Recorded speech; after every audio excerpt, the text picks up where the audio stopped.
Um, Typically, wherever you go, when somebody says he needs no introduction, and then you go on for a bit and introduce that person. Thank you, Lakshmi, for that. Thank you very much. um, Nishant Pandey, Rebecca, the acting consul general here, Jayesh, my principal secretary, BVR Mohan Reddy Garu, and I see a lot of friends that I haven't seen in a long time. Jay, Lakshmi, of course, Lakshmi, Vijay, all of you guys I haven't met in a long, long time, so good seeing you, all of you. And thank you, to AIF. Life's full of choices. We all make choices, some good ones, some bad ones, but this is a fantastic choice. I must compliment you on choosing to launch your first chapter outside of the US in Hyderabad. Because as I keep saying, wherever I go, because I'm the Minister for Industry, Information Technology, it's my fiduciary responsibility to actually make sure that my city is positioned well. So I keep saying this everywhere I go. Let me repeat it. Hyderabad is one beautiful city where the north of India meets the south of India, where heritage, history, culture meets the new age, vibrant, technology, life sciences, aerospace, and other sectors. Hyderabad is that city in India where biology meets technology. Hyderabad is that city where paratha meets dosa. Hyderabad is that city also where life sciences marries data sciences. Hyderabad is that city where Mangoverse meets Metaverse. And in your case here, Hyderabad is that city where philanthropy meets, I think, some really, really good entrepreneurial spirit that we have in the room. So my compliments to you on choosing Hyderabad, and I'm very, very confident that I can't say the same thing about your travel choices. You started with Jamshedpur, Ranchi, and then you're off to Bhopal tonight. All terrible choices, I can tell you that. Matthew, yeah, we have you to blame for that. And he's actually gladly taking responsibility. Thank you for that. But Nishant, I loved what you said. You started off saying this is a very special place. It is indeed. I thought you would talk about how you met your wife here. You didn't. Is she here in the audience, by the way? You're in for trouble if she is. He actually apparently met his wife here too, so congratulations on that as well. But like I was saying, it's special because of multiple reasons. This is a city where when I said biology meets technology, I wasn't kidding, or I wasn't just doing it for the sake of it. I don't know how many of you know this, but we are home to 1/3 of global vaccine production, this city alone. We literally produce 9 billion. We produce 9 billion doses of vaccine from here, and come next year, it'll be 14 billion doses. So we'll literally be producing 50% of global vaccines from this city. We're also home to some of the largest American enterprises here. In fact, Amazon's world's largest campus is right here in this city. And like Rebecca said, this is one of the best kept secrets about India. Because a lot of these, a lot of overseas investors who are looking at India typically end up in Delhi, then go to Bombay. Some of them even end up in Bangalore. And then when they eventually come to Hyderabad, they're pleasantly surprised, and then their decision is made. That's how it has been working over the last 8 years. In fact, not only Amazon's world's largest campus, some of the largest technology companies have their second largest bases outside of the US right here in this city. In fact, the marquee list includes Apple, Google, Meta, Microsoft, of course, which has been here for a while, Uber, my friend Anand Ramurthy is here, Micron, Salesforce, ServiceNow, Qualcomm, Medtronic, Novartis, the list goes on, it's a long list. All of these large marquee companies have done tremendously well here in India, and particularly in Hyderabad. In fact, we have more than 500 American enterprises which have been doing rather well. In fact, just this morning, I met the entire leadership team of a company called State Street. Now, State Street, for those of you who are from the US would know very well, is one of the large Fortune 500 companies, a very large behemoth in banking and financial services. They started with 0 employees in 2018. Today, they have 9,000 people working out of Hyderabad. That's how quickly they've ramped up. Not a day passes by without me or Jayesh meeting some large or small or medium American enterprise who's wanting to make Telangana and Hyderabad their gateway into India. Let me also add, while we are at it, since Rebecca is here, in fact, Hyderabad's consul office, issues the largest number of student visas for any consul office in the world. So that's how deep the cultural ties are. That's how deep our people-to-people ties are.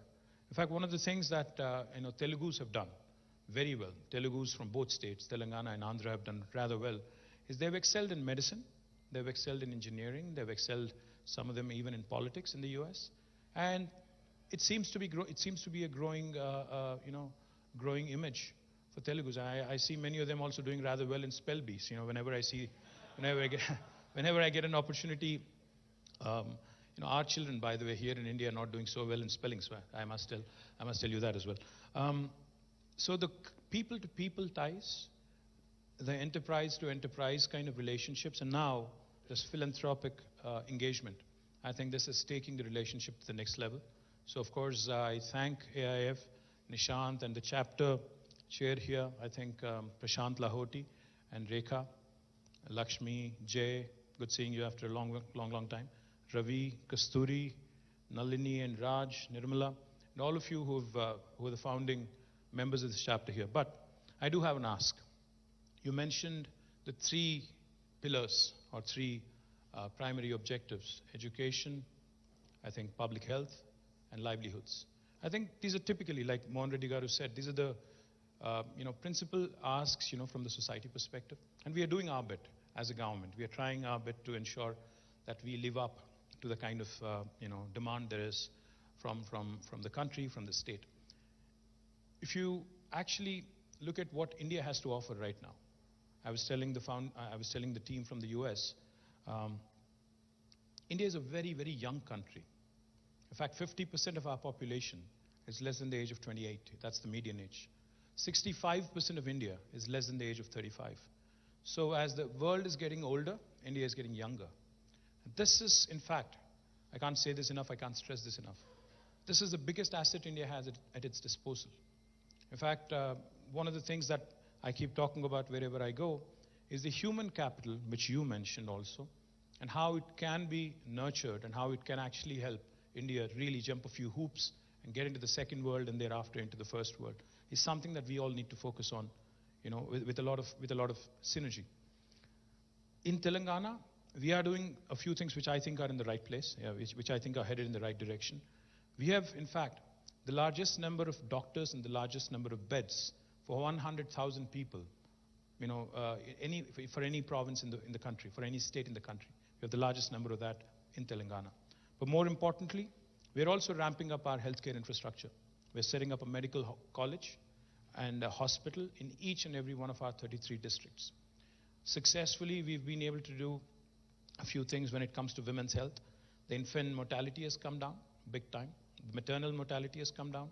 Institutional deliveries have gone up in Telangana, almost doubled, in fact, from 30% to 62%. And more importantly, education. I know Lakshmi does a lot of good work with, Teach for Change, and Chaitanya, Lakshmi, and the entire team. They do a great job. So we have a number of such NGOs, a number of such partners working with the state as well. What I would love to see AIF do is possibly, work with us, work with the government, as opposed to, and the industry, of course, here. And like Mohan Reddy Garu said, raising capital should not be an issue. As long as you deliver on the promise, as long as you're able to actually come out with an outcome-focused approach, outcome-based approach, as long as your metrics, your numbers will speak for you, I think raising money should be the last of the concerns. A lot of people in Telangana have made lots of money in the last 8 years, trust me. I know. The industry has been growing, the wealth has been growing, the state has been growing. Our per capita, in fact, in 2014, was 124,000 Indian rupees. Now, as of this year, as of a few days ago, when we presented the budget, it has now risen to 313,000 rupees. So, a quantum leap, if you ask me. Our gross state domestic product, again, was 500,000 Indian, 5 lakh crores of Indian rupees. Now, as of a couple of weeks ago, it actually shot up to 13.27 lakh crores. So, almost again, a 200+% jump. So it's a growing state, it's a growing country, but the most important thing, like I think BVR Garu said, is we need volunteerism. We need people to contribute their time, not just resources. So one of the things I would like to quote, of course, I'm thankful to Micron for contributing their money towards the much needed ventilators at that point of time. And I'm also thankful to AIF and Matthew for coordinating it. But I love what Salesforce does in Hyderabad, and I love what Benioff does world over. They have a 1-1-1 philosophy. As an entity, as a corporation, they pledge 1% of their wealth, 1% of their time, and also 1% of their products to education, healthcare, and livelihoods. I suppose we could actually make this as a pitch to a lot of the corporates who are in this room and a lot of HNIs who are willing to or wanting to come forward and work with you. I think that could be a great way to measure our performance. That could be a great start for all of us. So compliments, congratulations on choosing Hyderabad, and I just hope that you go from strength to strength, and I hope you inspire other cities also to launch their own chapters. But I hope Hyderabad continues to be right on top. Thank you.